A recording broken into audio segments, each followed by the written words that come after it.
मोदी जी ने कहा था कि रुपए को डॉलर के मुकाबले हम मजबूती देंगे। मोदी जी ने कहा था कि मैं 2 करोड़ युवाओं को प्रतिवर्ष रोजगार दूंगा। भारतीय जनता पार्टी आज पूरी तरीके से विफल है। आपका? मेरा नाम डॉक्टर कुलदीप मलिक है और मैं मूलतः जिला मुजफ्फरनगर यूपी का रहने वाला हूं और ग्रेटर नोएडा के अंदर वर्तमान में मैं प्रोफेसर हूं ITS इंजीनियरिंग कॉलेज के अंदर। क्या लगता है 2024 में किसका उम्मीद है? देखिए श्रीमान जी, कोई मैं ज्योतिषी तो हूँ नहीं कि भाई मैं आपको निकाल के बता दूंगा कि भाई किसकी उम्मीद है और कौन सी पार्टी सत्ता में आएगी। लेकिन हाँ, ये बात मैं पूरी गंभीरता के साथ कह सकता हूँ कि फिलहाल केंद्र में भारतीय जनता पार्टी की सरकार है और आज से 9 साल पहले जब केंद्र में भारतीय जनता पार्टी की सरकार आई तो वो कुछ मुद्दों को लेकर आई थी। जिस तरीके के उनके मुद्दे थे, ऐसा लग रहा था कि देश में केवल सत्ता का परिवर्तन नहीं होगा, इस देश में कहीं ना कहीं व्यवस्था का परिवर्तन होगा। लेकिन उन मुद्दों पर भारतीय जनता पार्टी आज पूरी तरीके से विफल है और मैं तो गंभीरता से ये भी बात कह रहा कि कहीं ना कहीं अब भारतीय जनता पार्टी की जो उन मुद्दों के प्रति विचारधारा थी वो विचारधारा चेंज होगी और भारतीय जनता पार्टी इस देश के 142 करोड़ लोगों को अब हिंदू में, मुस्लिम में, जाति में, धर्म में, संप्रदाय में उलझाने का कार्य कर रही, जो अपने आप में बहुत बड़ा दुर्भाग्य है और पब्लिक को ये सारी बात समझ आ रही है। भारतीय जी ने तो बहुत अच्छा काम किया ना, 9 साल बेमिसाल कहा जा रहा है। बहुत सारे उन्होंने सड़कें बनवाई, भाई हाईवे बनवाए। भाई मैं आपसे ही क्वेश्चन कर रहा कि ये 9 साल जो बेमिसाल है, ये मोदी जी तो कह रहे, मोदी जी के लोग कह रहे, क्या कोई आम इंसान इस बात को स्वीकार कर रहा? अरे मैं तो कह रहा, मोदी जी ने तो जैसे जैसे वादे जनता से किए थे, क्या एक भी वादा पूरा हुआ? एक एक करके अगर मैं वादे गिनाऊं, मोदी जी ने कहा था कि 100 दिन के अंदर मैं काले धन को वापस ले आऊंगा। मैं आपसे पूछना चाह रहा, क्या वो काला धन वापस आया? मोदी जी ने कहा कि मैं इस देश में भ्रष्टाचार बिल्कुल खत्म कर दूंगा। क्या देश में भ्रष्टाचार खत्म हुआ? मोदी जी ने कहा था कि मैं 2 करोड़ युवाओं को प्रतिवर्ष रोजगार दूंगा। क्या युवाओं को रोजगार मिले? मोदी जी ने कहा था कि मैं किसानों की आमदनी 2022 तक दुगनी कर दूंगा। क्या किसानों की आमदनी दुगनी हुई? मोदी जी ने कहा था कि 100 स्मार्ट सिटी इस देश में बनेंगे। क्या 100 स्मार्ट सिटी बने? मोदी जी ने कहा था कि हम 2022 तक गंगा को निर्मल और पवित्र करेंगे। क्या गंगा निर्मल और पवित्र बनी? मोदी जी ने कहा था कि रुपए को डॉलर के मुकाबले हम मजबूती देंगे। क्या रुपया जो है मजबूत हुआ? मोदी जी ने कहा था कि हम इस देश की अर्थव्यवस्था को 5 ट्रिलियन डॉलर की बना देंगे। क्या अर्थव्यवस्था ने वो मुकाम छुआ?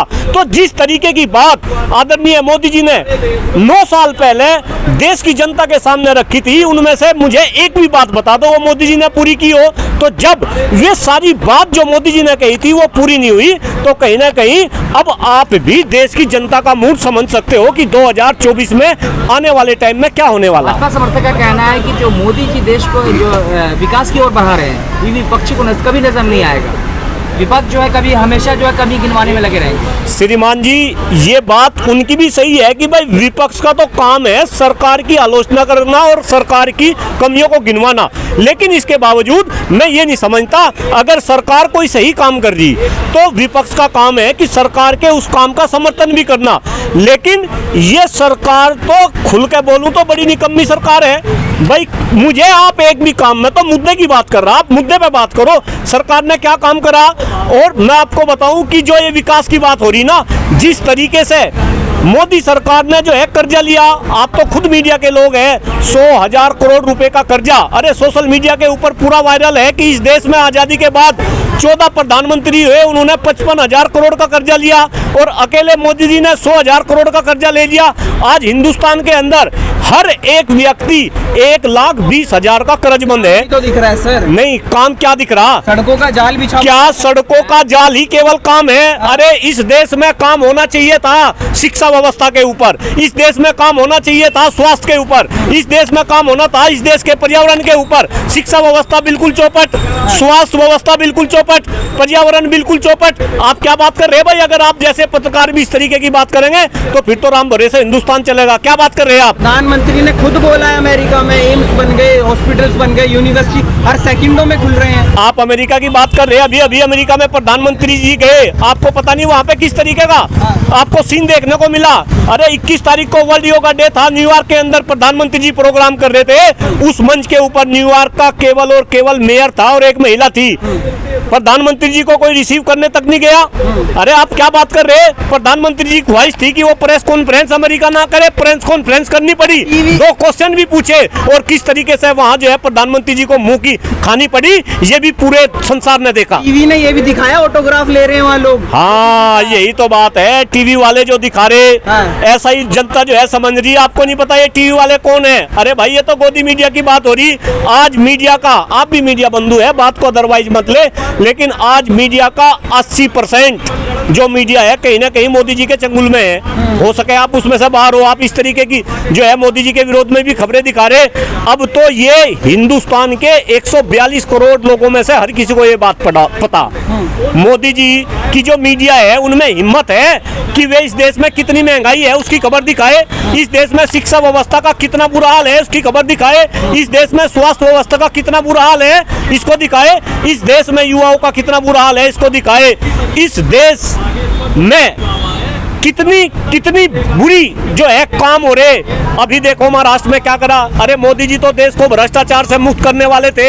27 तारीख को मोदी जी ने मध्य प्रदेश के अंदर बीजेपी कार्यकर्ताओं के बीच में एनसीपी को 70,000 करोड़ के घोटाले वाली पार्टी बताया और उसके 7 दिन बाद 2 तारीख को क्या हुआ, उसी पार्टी से विधायक तोड़े, उसमें से जो है 8 को मंत्री बनाया और उनमें से 5 ऐसे मंत्री बना दिए जो भ्रष्टाचारी, उसमें से छगन भुजबल तो 2 साल जेल में रह चुके। आप क्या बात कर रहे हैं मान्यवर? पब्लिक है, सब जानती है अंदर क्या है बाहर क्या है, ये सबको पहचानती है। नहीं ये लोकतंत्र में चलता है, कौन किस पार्टी में आ रहा है वो उनका स्वयं का वो होता है ना। नहीं लोकतंत्र में चलता है, मैं आपकी बात मान रहा, लेकिन लोकतंत्र में कोई भी पार्टी है तो वो नीतियों के बल पाती है। मैं मोदी जी का पर्सनल विरोध नहीं कर रहा, मैं तो मोदी जी और भारतीय जनता सरकार की जो नीति है मैं तो उनका विरोध कर रहा।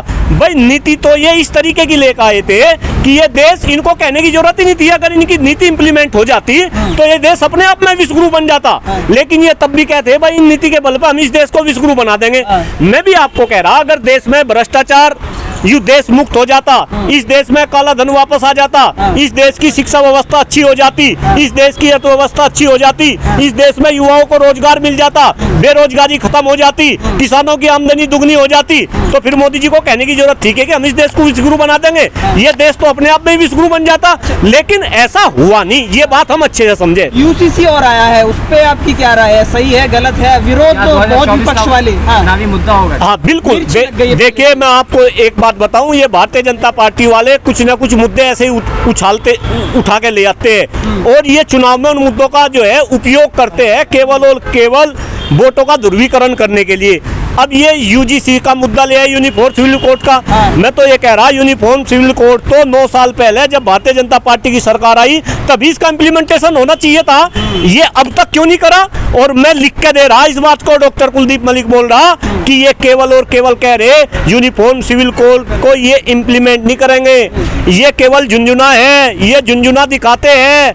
2014 में इन्होंने झुंझुना दिखाया, इनका झुंझुना लोगों ने समझा और उस पर विश्वास किया। इसके बाद 2019 में इन्होंने झुंझुना दिखाया, ये कहीं ना कहीं लोग फिर जो है चक्कर में फंस गए। करते हैं हाँ क्यों? राम मंदिर बिल्कुल क्या? बिल्कुल, अगर उन्होंने 370 हटाई तो उसकी आप तरफदारी करो ना, उन्होंने ऐसा करी। लेकिन भ्रष्टाचार खत्म किया क्या? बेरोजगारी खत्म किया क्या?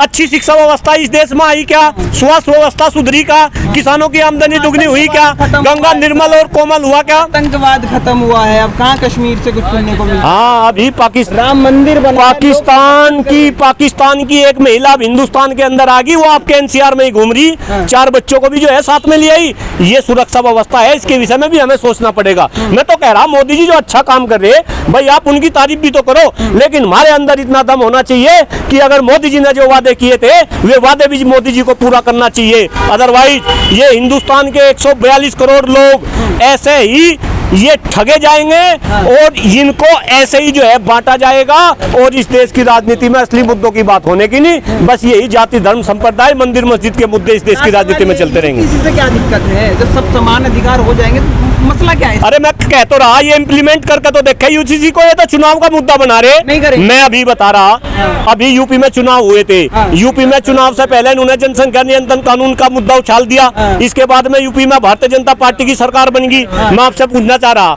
अभी 11 तारीख को जनसंख्या, विश्व जनसंख्या दिवस था। इस हिंदुस्तान की जनसंख्या आज पूरे संसार के अंदर नंबर 1 पे, हम चाइना को भी पछाड़ गए। बना दिया इन्होंने जनसंख्या नियंत्रण कानून, केंद्र में बना देंगे जनसंख्या नियंत्रण कानून। ये तो भाई मुद्दों को उछालने वाले हैं, ये करने वाले हैं नहीं। मोदी जी की कथनी और कथनी में बहुत अंतर है। मैं आपको गंभीरता के साथ बताऊं, मोदी जी जो कहते हैं वो करते नहीं, और जो करते हैं वो कहते नहीं। नोटबंदी मोदी जी ने कही थी कि नोटबंदी लेकर आएंगे, कर दिया। तो मोदी जी की चाल को अगर मैं समझ रहा, आप समझ रहे, तो देश के 142 करोड़ लोग अब बहुत अच्छे से समझ चुके हैं, मेरा ऐसा पूर्ण विश्वास है।